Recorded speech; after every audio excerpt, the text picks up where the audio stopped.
Teniosis es una infección causada por los parásitos Taenia solium y Taenia saginata, ambos pertenecientes al grupo Cyclophilidia.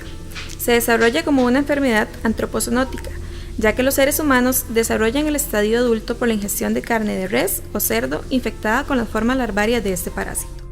Según la clasificación taxonómica, Taenia solium se encuentra en el reino Animalia, filum Platelmintes, clase Cestoidea, subclase Eucestoda, orden Cyclophilidia, familia Tenidae, género Taenia y especie Solium. Taenia solium se destaca por su gran tamaño.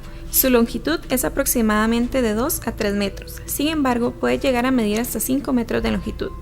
Es un parásito aplanado, compuesto por un escólex como órgano de fijación, el cual tiene 4 ventosas prominentes en forma de copa y un rostelo con 2 hileras de ganchos. Consta de un estrobilo constituido por proglótides inmaduras, maduras y grávidas. En las proglótides maduras, el ovario tiene 2 lóbulos, el esfínter del músculo vaginal está ausente y presentan glándula accesoria junto con testículos debajo de las glándulas vitelinas. Esto es lo que las diferencia de Taenia saginata. Las proglótides grávidas son más largas que anchas, miden de 11 por 5 milímetros y presentan de 7 a 12 ramas laterales, a cada lado del eje uterino. El poro genital se encuentra en el margen lateral.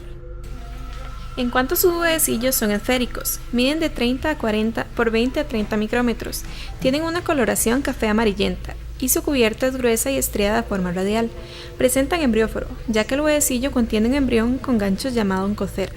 Estos huevecillos pueden sobrevivir de 2 a 6 meses bajo condiciones óptimas. El estadio larvario de esta parasitosis se denomina cisticerco. Morfológicamente presenta ganchos y 4 ventosas al igual que el adulto. Se encuentran inmersos en una vesícula que contiene un escólex invaginado e introvertido. Puede llegar a medir aproximadamente 1 centímetro de diámetro. Por lo general se encuentra en el hospedador intermediario. Este parásito se desarrolla en el intestino delgado del ser humano, el cual es su hábitat definitivo. Sin embargo, el cerdo se presenta en la parasitosis como el hospedero intermediario. En cuanto al ciclo de vida de Taenia solium, el ser humano se infecta después de ingerir carne de cerdo cruda o mal cocida, infectada con cisticercos. Posteriormente libera los huevecillos en las heces. Algunas veces estos van acompañados de proglótides. Una vez liberados estos huevecillos en el medio ambiente, los hospederos intermediarios, que en este caso son los cerdos, adquieren la parasitosis al ingerirlos. Estos huevecillos avanzan hasta el estómago, donde se libera la oncocera, por la acción de los jugos gástricos. Esta oncocera toma circulación sanguínea o linfática hasta llegar al músculo del cerdo, donde se convierte en cisticerco. El cisticerco es el infectante para el ser humano, el cual al consumirlo se libera en el intestino y se fija en la mucosa, donde se da su desarrollo hasta convertirse en adulto. Posteriormente, se comienzan a desprender las proglótides del adulto y son liberadas con las heces junto con los huevecillos, donde pueden infectar nuevamente el hospedero intermediario, es decir, el cerdo. En cuanto a su epidemiología, se distribuye mundialmente. Su frecuencia depende de factores culturales y socioeconómicos. Actualmente no es tan frecuente como años atrás, por el estricto control veterinario en los mataderos y distribuidores de carne. Es más común la Taenia saginata, ya que el consumo de res es generalmente mayor al de cerdo. El grupo etario más afectado son los adultos. Este parásito tiene un periodo prepatente e incubación de 2 a 3 meses y puede presentar una longevidad de hasta 25 años. Hay algunos factores que contribuyen a padecer esta parasitosis, entre ellos mala disposición de excretas, presencia de hospederos intermediarios, consumo de carne cruda o mal cocida. En cuanto al cuadro clínico, los adultos de Taenia solium usualmente se encuentran solo uno por hospedero, de ahí el nombre popular que recibe esta parasitosis, solitaria intestinal. La patología que produce este organismo es escasa, sin embargo puede producir irritación y poca respuesta inflamatoria. Entre la sintomatología de este parásito, puede presentar molestia y prurito anal por la salida de los proglótides, síntomas digestivos leves como dolor abdominal, meteorismo y náuseas. Puede haber diarrea, constipación, reacciones toxialérgicas, eosinofilias entre el 10 y el 13% y aumento del apetito versus anorexia. Algunas de las complicaciones que puede generar este parásito son apendicitis por bloqueo mecánico de las proglótides en el apéndice, peritonitis por perforación de la mucosa por el escólex del cesto y cisticercosis.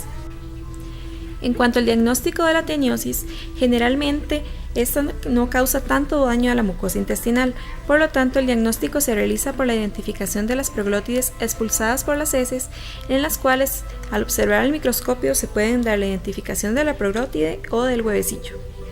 Este diagnóstico puede ir acompañado de examen de heces seriado y métodos de concentración. Para el tratamiento de esta parasitosis se utiliza praziquantel, el cual lo que hace es lesionar la membrana celular de los helmintos por cambios en el intercambio iónico. La niclosamida se utiliza como un laxante salino. Por lo general se da una evacuación 2 horas después de ingerir la droga. Los benzimidazoles se consideran pocos efectivos para esta parasitosis. Para la prevención de esta parasitosis es importante cocinar la carne de res y cerdo a un punto crítico de 56 grados centígrados, congelar carne a menos 5 grados centígrados por al menos 10 días antes de consumirla, tener un depósito adecuado de excretas, curación a los enfermos y el control de hospederos intermediarios. Este parásito tiene gran importancia clínica, pues varios estudios indican que constituye el principal factor de riesgo de adquirir cisticercosis y neurocisticercosis. Cisticercosis es endémica en México, América Central, África, India, China y otras partes del este de Asia. En los países latinoamericanos, la ubicación principal de los cisticercos es el sistema nervioso central. En cuanto a la historia de este parásito, fue Rommler en 1558 el primero en comunicar un caso de cisticercosis humana, describiéndolo como un tumor en la dura madre de un individuo epiléptico. La enfermedad no se identificó claramente como parasitaria, hasta que en 1698 se descubrió el Scolex de estos parásitos. El periodo entre la infección y la aparición de los síntomas es muy variable. Este puede ser de algunos meses o de incluso años. La expresión clínica de la cisticercosis es polimórfica. La enfermedad puede ser desde asintomática hasta incapacitante y en ocasiones mortal. El cuadro clínico depende de si la cisticercosis es subcutánea, muscular u ocular.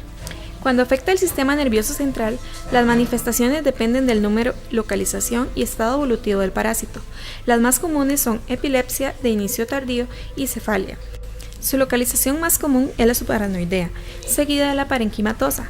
Actualmente el diagnóstico se debe apoyar con estudios de imágenes, la tomografía computarizada, así como la resonancia magnética. Esta última es considerada como la técnica de elección en la práctica clínica, ya que es más sensible que la tomografía computarizada para el diagnóstico de neurocisticercosis activa. En cuanto al cisticerco, el tamaño varía de acuerdo a su edad, siendo este proporcional a aquella. Puede alcanzar hasta 15 milímetros en 325 días. El Scolex del cisticerco es idéntico al del adulto. Se pueden localizar en tejido conectivo subcutáneo, cerebro, músculo esquelético, corazón, hígado, pulmones y ojo. Neurocisticercosis es una enfermedad compleja cuyas manifestaciones dependen del número, localización, estadio y tipo de cisticerco. Dura alrededor de 4 a 5 años en aparecer síntomas. La viabilidad del cisticerco y la respuesta inmune del hospedero intervienen en la producción del cuadro clínico.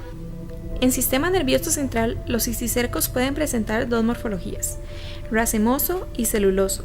El celuloso es pequeño, puede medir de 0.5 a 1,5 cm, con vesícula esférica u ovalada, blanca o amarillenta de pared translúcida.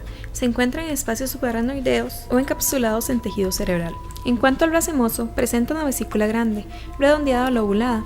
Se encuentra circunscrita por una pared delicada, o bien ser similar a un racimo de uvas. Pueden llegar a medir de 10 incluso 20 centímetros. No se observa el Scolex, se encuentra en cavidades ventriculares y entre las meninges de las cisternas basales.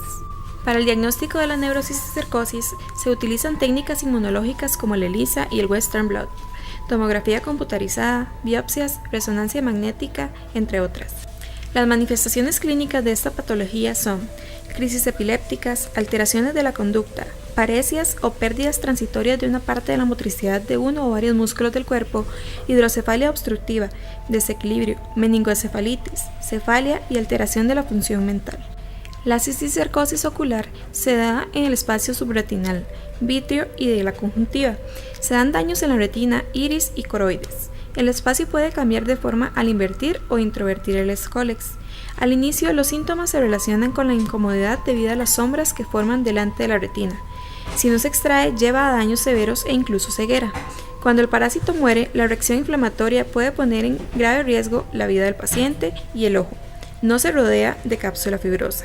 Para el diagnóstico se utiliza serología, tomografía axial computarizada, resonancia magnética, biopsia y se trata con praziquantel.